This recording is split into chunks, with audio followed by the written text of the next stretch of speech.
Di pagi hari, di rumah yang seharusnya menjadi tempat paling hangat, ia justru belajar diam, menelan tangis, dan menggenggam harapan yang rapuh. Umurnya baru 9 tahun, tapi dunia sudah mengajarinya satu hal. Kadang, orang yang kita sayangi tak benar-benar melihat kita.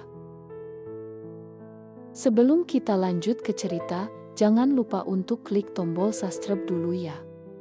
Dukung channel ini supaya bisa terus menghadirkan kisah-kisah menyentuh lainnya.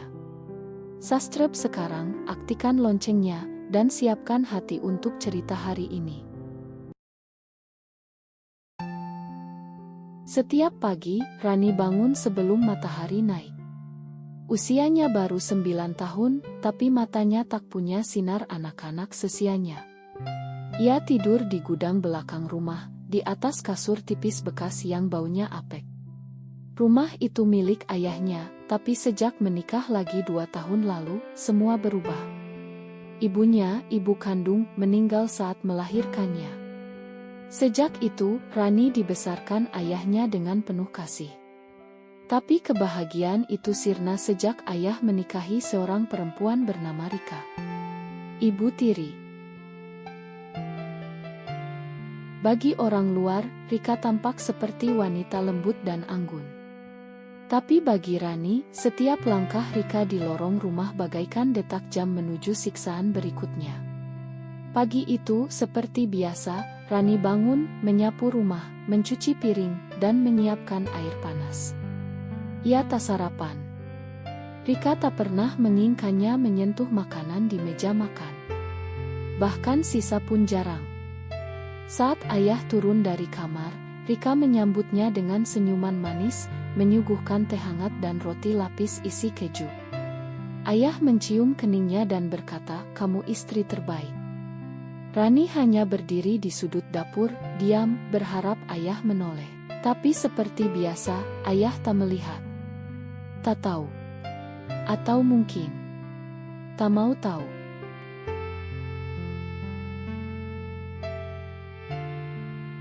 Siang itu, Rani pulang sekolah dengan seragam basah oleh hujan. Ia lupa membawa jas hujan. Ia masuk lewat pintu belakang, tahu diri untuk tidak membuat suara. Tapi Rika sudah menunggu di dapur. "Kamu becekkan lantai, dasar anak bodoh," bentaknya, lalu mendorong Rani hingga jatuh.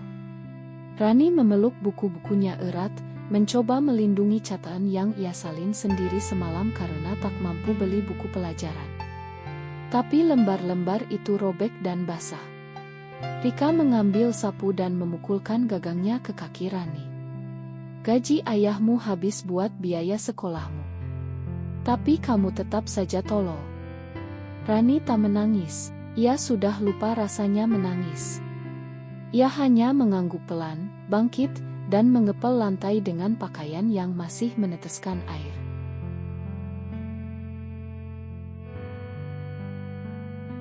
Suatu malam, Rani memberanikan diri mendekati ayahnya yang sedang duduk di ruang tamu. Ia membawa selembar kertas, nilai ulangannya 9,5. Ia berharap, mungkin hari ini ia bisa mendapat pelukan. Yah, suaranya nyaris tak terdengar. Ayah menoleh, lalu menghela napas. "Apalagi, Rani?"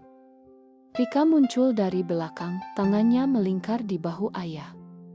"Rani ganggu kamu terus ya, Mas. Kasih tahu dia dong, jangan egois." Rani menunduk.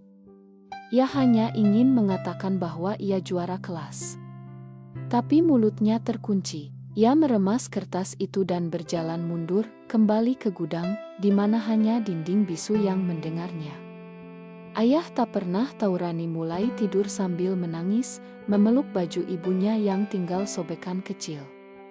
Tak pernah tahu bahwa gadis kecil itu mulai membayangkan bagaimana rasanya jika ia tak pernah lahir.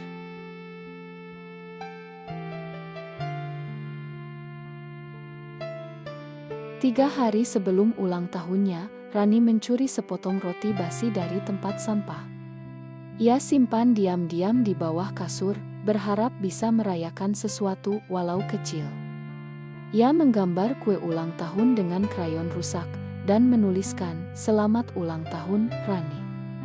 Semoga bisa peluk ibu di mimpi." Tapi pagi itu, Rika menemukannya. Ia membuka kasur dan melihat roti yang mulai berjamur. Wajahnya memerah. "Kamu nyuri lagi. Dasar anak kurang ajar." Rani mencoba menjelaskan, tapi satu tamparan mendarat di wajahnya, membuatnya tersungkur. Gagang sapu kembali menyapa punggung mungilnya. Ayah melihat dari tangga. Sebentar. Rani menatap mata ayahnya penuh harap. Tapi ayah hanya berkata, "Rika, jangan terlalu kasar." Hanya itu. Lalu ia masuk kamar, menutup pintu.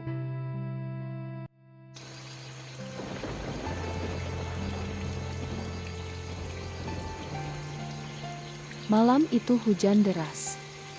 Rani tak bisa tidur. Tubuhnya demam, punggungnya lebam. Tapi yang lebih sakit adalah hatinya. Ia meraih sobekan otot ibunya dan membisik, "Bu, aku capek. Bolehkah Rani pulang?" Ia lalu menulis surat. Tulisannya miring dan goyah. "Untuk ayah, Ma, Rani sudah jadi beban.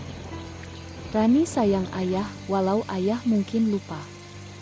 Jangan marah ya. Rani cuma mau ketemu ibu." Surat itu ia taruh di bawah roti basi yang kini menghitam. Keesokan harinya, Rani ditemukan terbaring lemah di gudang. Bibirnya pucat. Tubuhnya dingin. Di pelukannya ada sobekan otot ibunya dan selembar kertas yang basah oleh air mata. Dokter bilang, ineksi dan demam berat, dibiarkan terlalu lama. Ayah menatap tubuh kecil itu di ranjang rumah sakit. Untuk pertama kalinya, ia melihat luka-luka di punggung Rani. Untuk pertama kalinya, ia menangis. Tapi sudah terlambat. Rani tak pernah bangun lagi.